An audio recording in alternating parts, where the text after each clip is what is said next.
Saturday. Breakfast with Bob. Yo, Pacho Man! We are wrapping up Wednesday. This is our 7th edition of Breakfast with Bob. We are sponsored by EAS Sports Nutrition, by Hoka One One, by Polar, Oscar Wellness, VeloFix. On Sunday, we'll have our championship edition at Four Seasons Hualalai, and we're airing on triathlonworld.com. A gentleman who knows a little bit about championships. He's won 3 Ironman World Championships. Mr. Craig Alexander, how the heck are you? I'm good, Bob. How are you? I am wonderful. First of all, I'm going to present you with a thank God I'm not racing medal, because you won't be racing this time around. How about that, huh? I'll light that up for you. I love it. Thank you. You are very welcome, man, and hopefully you'll join us Friday night and put some on people. Yeah, absolutely. So a lot of times athletes go, this week is so brutal.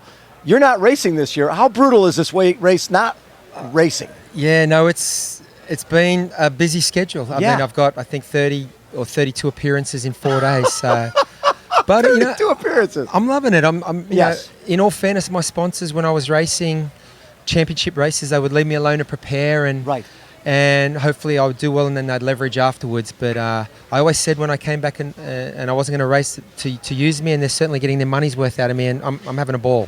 You know, one of the things that you said years ago that always stuck out to me, because, you know, some athletes like, God, I love the racing, but I don't like the trappings of it. I don't like all the interviews and the rest of it. And you told me early on, listen, when they're not asking to spend time with you, when they're not asking to do interviews, I plan that into my schedule, knowing that hopefully I'm going to have that type of stuff going on, because that's when you know you've made it. Yeah, I think, you know, a sporting career can be short, and I'm lucky. It's been a couple of years really since I've raced championship races, and my sponsors are still gracious enough to keep me around. I add some value, and I'm happy to be asked and have my photo taken with people, and generally just hang out with a lot of like-minded athletes who are super pumped up for a world championship on Saturday. Yeah. What I always like is when an athlete can reinvent themselves. And you won here in 08 and 09. Then in 10, you got 4th. And that year, the group got away on the bike, and in the past, you had a formula: stay close, run my way to the win, and, you know, go home with the family. But after 10, you had to reinvent yourself.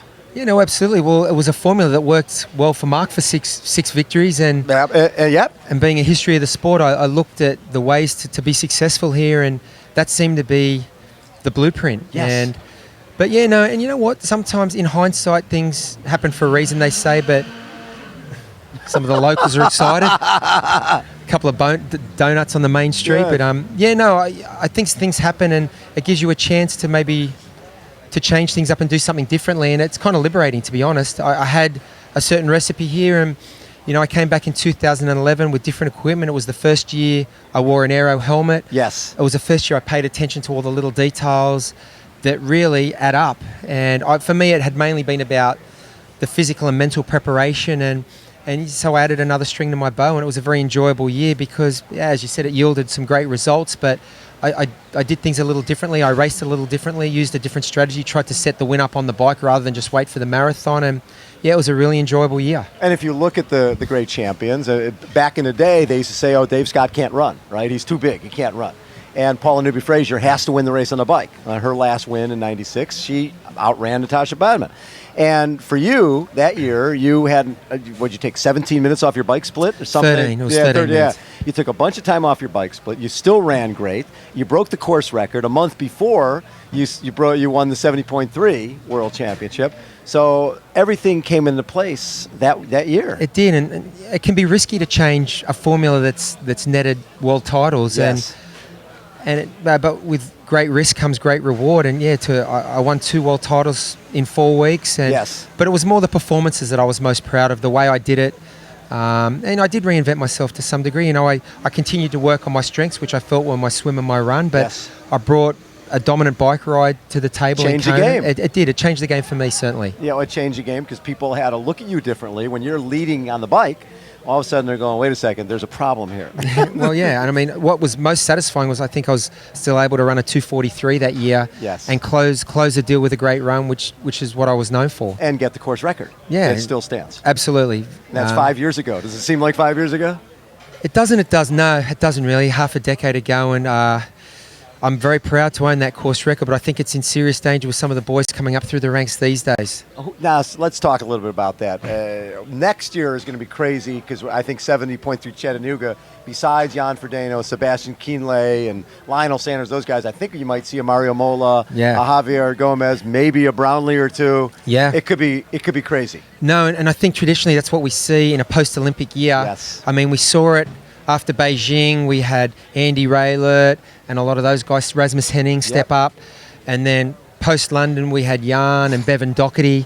And I think what happens is you see them transition and be successful straight away because they're great athletes. And great athletes excel at all the distances. Right. And they can fashion their game around whatever the demands are that they're preparing for. So, yeah, no, it would be great. I mean, we've already seen Javier just go unbelievably well at 70.3s, and it would be great to see the Brownlees. They would light it up as well. So super exciting. And, just walking around the expo yesterday, I'm amazed at how the technology and the science has come into the sport, the aero helmets, the bikes being released every year. There's bike launches, the ceramic bearings. And when you partner that with athletes who are already unbelievable, have great work ethic and are champions, I think you see fast times and great racing. Well, the other thing, it shows you the relevance of the sport of triathlon. Yeah. The fact that the bike companies and the bearing companies, they're the ones buying the product, right? The cycling guys eventually will buy it when the triathletes prove that it works. Yeah. But everybody, in terms of the early adapters and early adopters, it's always our guys. And I think we've seen that throughout the course of, Le Monde rode tri-bars to win the Tour de France many years ago. And 89. Yeah, 89. So I think triathletes have never been scared to trial and be cutting edge with whatever the technology is. Yes.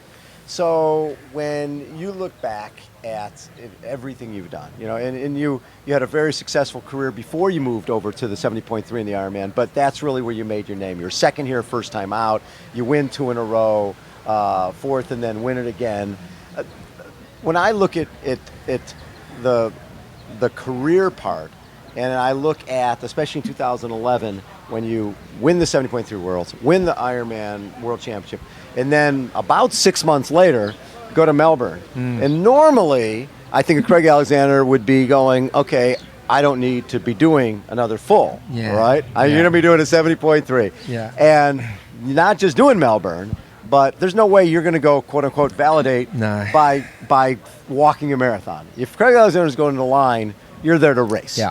So that day, you and Cam Brown had one of those races where I think you ran 237, 236, something like that off the bike. Under 240, Under 4, but because he ran 240, you had to run that to win the race. Yep. And do you feel that there was a point of diminishing return for you physically after that? 3 world-class performances in 6 months. There's no doubt. I think sometimes the things that can make you good can also be your undoing. Yeah. And I couldn't race just to race or validate. That rule didn't make sense to me. Never made sense. It still doesn't. I'd never done really 2 Ironmans in a year until the rule was changed, and I did it. And as a 38-year-old, I needed to be a lot smarter and maybe eat humble pie, but it wasn't my way. I raced to win, not to win. I raced to perform at the level I know I can perform at. Well, you're representing you, your sponsors, and your family. Absolutely. And you speak of that race in Melbourne. It was the first year they sort of regionalised the sport, so it was the Asia Pacific Championships. It was a major title. I was going to be racing in my home country as the reigning world champion, which doesn't happen very often. No. It attracted a field which they said at the time, still to this day, is one of the best I've ever seen outside of Kona. Yep. When you consider Frederick was there and Nico, Luke McKenna, everyone. It was a who's who. At the top of their game. Yeah, Cam Brown. And validation means nothing to me. I was racing to perform at the level, and I was excited. I love to race that level of competition because that brings the best out in you. Sure it does. You need that sort of a rivalry or that level of competition to bring out your A game. And so I went there and broke 8 hours, but I think there was a point where it was just too much in a 38, 39. Well, I was 39 that year, trying to do Ironmans at that level. And the breaking point, it came a little later that year. I was able to go to Eagleman and win. Yes. And then get a silver medal at 70.3 Worlds, but I turned up lame in Kona. As a professional athlete, I used to pride myself on not only my consistency, but my ability to look after myself. Sure. That's your job. Right. And when things go wrong, usually it's because you haven't done your job well. And part of it maybe was my personality and my nature and throwing myself in races when I should have just found a little race to do somewhere. But once again, that wasn't You're me. not going to do No, that. You're not going to go cherry pick Ironman Cleveland. No, that wasn't my way. So, yeah, but I think looking back, and hindsight's a wonderful thing. And let me tell you, I have absolutely no regrets. No. I raced at full speed every time I could. But there is a point where your body, what is that famous line in Top Gun? Your body's, you're writing checks. Your body can't cash. I couldn't cash those checks later that year. So, but yeah, hindsight's a wonderful thing, and you learn. And I use that knowledge now with the other athletes I work with, and yeah. Yeah, if you had your druthers, people would be validating, quote unquote, by doing 270.3s and just not going to do forced to do a full. Well, if it was me, yeah, I would suggest that if you get a top 10 here, then you should automatically be in, provided you do a 70.3 or 2. Yes. I mean, if the goal really is to have the best people in their best shape on the biggest day, I think you need to set up the structure, and I guess people are working to that end, but yeah, I don't think you can do 3 or 4 Ironmans and chase points. I was never a points chaser. I chased titles and money and competition, and I just think, I think we need to be very careful about handling. Your shelf life as an athlete is so short as it is. These races are tough. You can't do them every week. No. And I think if we want to see, and now as a fan of the sport and a consumer of the sport watching, I want to see a great race. I want to see 2 or 3 guys and 2 or 3 girls go deep into the marathon at a very high level, maybe a level we've never seen. I think when you think that this race comes in October and people have been racing all year, I think we need to take that into consideration when we're planning the seasons. Yeah, and when you've got guys like a Jan Frodeno going a 7:35 or something like that, if the weather's like this, that guy could go sub 8 hours. Very easily. I think Jan and Seb, for my money, are the 2 guys who, if they both have good days and push each other, and the winds don't get up, they could go well and truly under 8 hours, and that would be exciting to see. And I think that's what people want to see. Absolutely. Those sorts of performances when it matters. Yes. At a world championship. Yeah, that's what we want to see. And we want to see, you got Daniela, who's defending champion. Then you got Marinda, who didn't really get beat last year. She was injured. Yep. So, and she won. She's, got 3 titles. Yep. And then one person that people don't talk enough about is Melissa Halstead. Man, she's on my podium. I'm talking about her. I think those 3 girls who you mentioned. I think Leanne Cave is in there too. There's always a lot. There's always a lot. I think I always look at the defending champions first. And me too. If they haven't done anything to change your mind, and both Jan and Daniela have had exceptional 18 months, then they've got to be right one of your first picks. Yes. And then I look at Rini. I don't think she had some bad luck last year. I think she's fit and focused again, so she's always a threat. Yes. And I think Mel is an interesting example. She's never raced here, so she's going to give up some experience to those girls, but she's undefeated at this distance, and usually when she races she wins. And she was a world-class steeplechaser who's transitioned to our sport, has won 2 world titles. She's the reigning European Ironman champion and 70.3 European champion.